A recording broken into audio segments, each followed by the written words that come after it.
नमस्कार। आज हामी एस्थेटिक्सको मोड पढ्छौँ। मोडलाई हामी रीत वा बहुलक पनि भन्ने गर्छौँ। मोड भनेको सबैभन्दा धेरै पटक दोहोरिएको मानलाई उक्त तथ्याङ्कको मोड भनिन्छ। कुनै तथ्याङ्कमा सबभन्दा बढी कुन नम्बर दोहोरिएको छ त्यस मानलाई नै हामी मोड भन्छौँ वा रीत भन्छौँ। मोड हामी इन्डिभिजुअल डाटाको कसरी निकाल्ने र डिस्क्रिट डाटाको कसरी निकाल्ने र कन्टिन्युअस सिरिजको कसरी निकाल्ने। सबभन्दा पहिला इन्डिभिजुअल डाटाको मोड कसरी निकाल्ने हेर्नु त। 2, 3, 2, 4, 5, 6 र 2 छ। यसमा सबभन्दा दोहोरिएको मान कुन हो? सबभन्दा दोहोरिएको मान यहाँ 2 छ, त्यसैले यसको मोड 2 भयो। त्यस्तै मोड अफ डिस्क्रिट डाटा। डिस्क्रिट डाटाको मोड कसरी निकाल्ने? यहाँ हेर्नु त, यहाँ x 5 को मान कतिवटा छ? 10 वटा छ।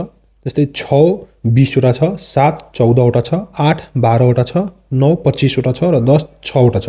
सबभन्दा बढी को छ यसमा? सबभन्दा बढी यहाँ 25 छ, त्यसैले यसको मोड कति हुन्छ? 25 हुन्छ। इन्डिभिजुअल डाटा र डिस्क्रिट डाटाको मोड निकाल्न धेरै सिम्पल छ। त्यस्तै अब हामी कन्टिन्युअस सिरिजको मोड निकाल्न सिक्छौँ। कन्टिन्युअस सिरिजको मोड कसरी निकाल्ने? त्यसको लागि हामीलाई एउटा फर्मुला याद गर्नुपर्छ। फर्मुला के छ? Mode is equal to L plus F1 minus F0 by 2F1 minus F0 minus F2 into H हुन्छ। अब यहाँ F1 भनेको के हो, F0 भनेको के हो, F2 भनेको के हो, H भनेको के हो, L भनेको के हो, यहाँ छ। L भनेको के हो? रीत पढ्ने वर्गान्तरको तल्लो सीमा, जुन क्लास इन्टरभल हुन्छ हाम्रो त्यसको तल्लो सीमा। यो सबै हामी एक्जाम्पलले बुझ्छौँ कसरी गर्ने। मोड निकाल्नु छ, यसको मोड हामी कसरी निकाल्ने? कन्टिन्युअस सिरिज छ, कन्टिन्युअस सिरिजको मोड हामी कसरी निकाल्ने? मोड निकाल्नको लागि सबभन्दा धेरै बरम्बारता कुन छ यसमा त्यो हेर्ने। यहाँ 3 छ, 5 7 11 10 3 र 1 छ। सबभन्दा बढी बरम्बारता 11 छ, त्यसैले यसको क्लास इन्टरभल यो हुन्छ 60 to 70 हुन्छ। हामीले यहाँ क्लास इन्टरभल थाहा पायो। क्लास इन्टरभल कति भयो? क्लास इन्टरभल भयो 60 to 70। अब L को मान निकाल्ने। L is equal to 60 F1। F1 भनेको के हुन्छ?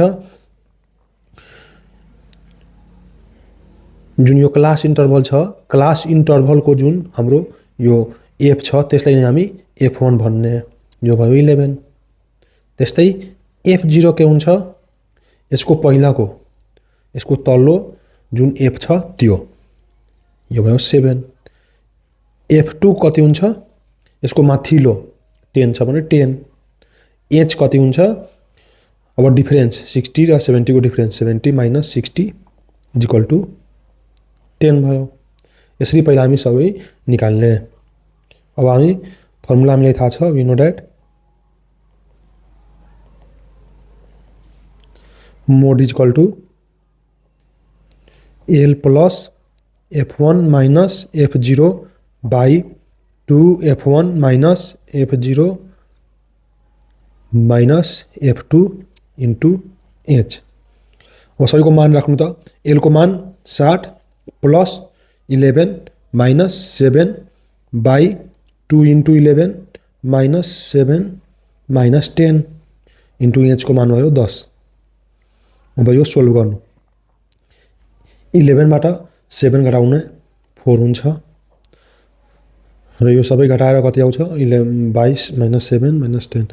यो घटाएपछि 5 आउँछ, 5 इन्टु 10। अब यो सोल्भ गर्नु त यो 2 ले जान्छ, यो 60 प्लस 8 भयो, मतलब 68। 68 हुन्छ। यसरी हामी कन्टिन्युअस सिरिजको मोड निकाल्न सक्छौँ।